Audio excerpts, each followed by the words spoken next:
We're going to go to New Hampshire. Always fun to go to New Hampshire, where Fred Doucette is with us. Hey, Fred, great to have you. Good morning, John. Good morning, Fred, from the beautiful state of New Hampshire.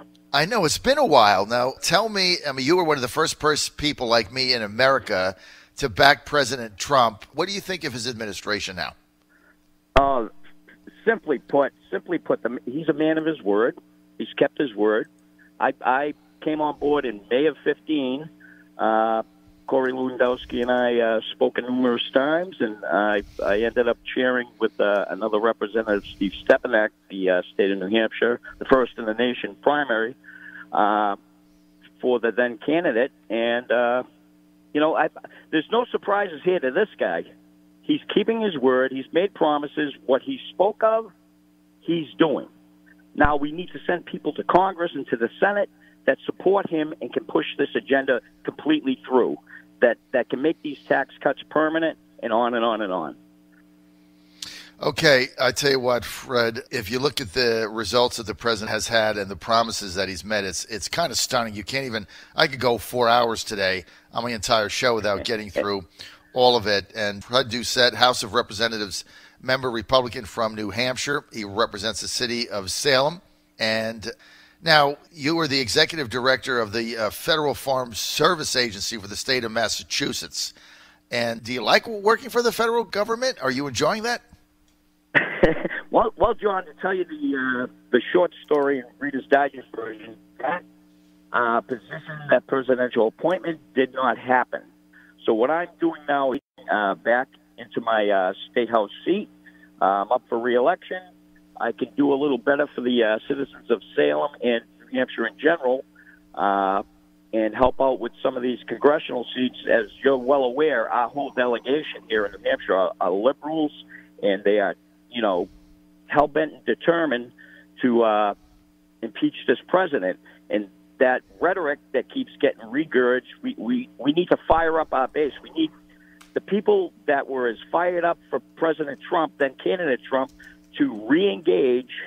They're drinking the Kool-Aid, in my estimation. The more people I talk to, the more fired up people are getting. And we have a candidate in the 2nd District, Steve Negron, who stands firmly behind the president's agenda. He's a person I don't take endorsements very lightly, especially prior to the primaries, as a lot of politicians don't. But I have great faith in Representative Negron, in that with his life history of public service, and I can relate to that. I was myself a veteran of the Navy. I was a corpsman. I spent 25 years as a fire officer and paramedic on the street.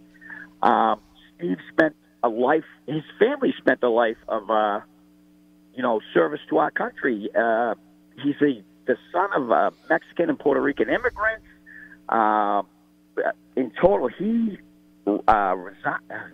retired as a Air Force officer. Right. His wife, also Air Force, outranks Steve, and he brings it up often. His son is presently on active duty. All in all, in their family, they have, I believe it's 109 years of military service to this country. This man is bringing a true Granite State conservative voice forward, and he is the man who can unseat Ann Custer in this upcoming general. It goes without saying he is a staunch conservative. He has a voting record that supports that, and he's got some real key issues, and one of his biggest issues is restoring American confidence. Couple that with the president's America First agenda, he's on board. This is the guy we need to represent New Hampshire in Washington, D.C. Ann Custer has gotten swallowed up by the swamp. She's a 3-term incumbent. For instance, she's raised $3.5 million since 2013. 0.5% of those dollars, $7,000, came from in-state. So who is Ann Custer working for? Is she working for me, a resident and voter in the state of New Hampshire in the 2nd Congressional District, or is she working for D.C. in the lobbyists, or California, and on and on and on?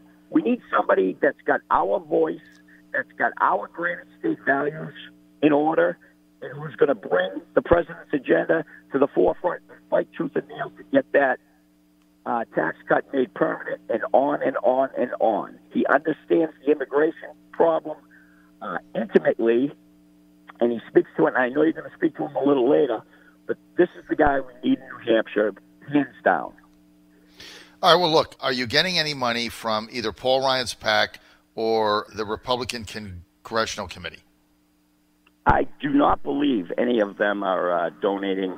Steve can correct me on this if I'm wrong, but I think much like in the past, people are holding off till because we do have a contested primary, so I think they're holding off the dollars till then.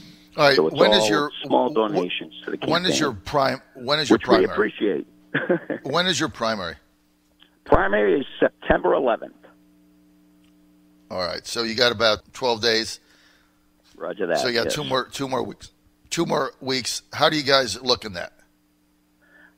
We're right there. The message is resonating in the district. Nobody gave Steve a real shot. But then again, I harken back to some of the static I took when I endorsed President Trump in May of 2015. Right.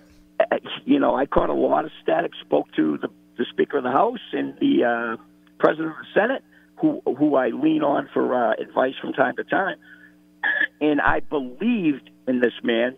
I like to say my BS meat is very well tuned. I spent a lot of time working on the street, and I could read people pretty well.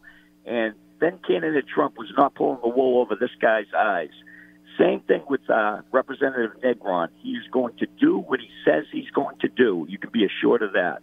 All right, Fred Doucette, House member, New Hampshire, Salem, New Hampshire, one of the first people in the country, along with me, and Corey Lewandowski obviously was a campaign manager, and Steve, I always forget his last name. How do I say it? Sturpeck? Steve Negron. No. Steve that. Steve Stepanak. I'm sorry. Stepanak. That's right. Yeah. Yes, he's been on my show many times. Great guy, and he's now with the federal government, I believe, with GSA.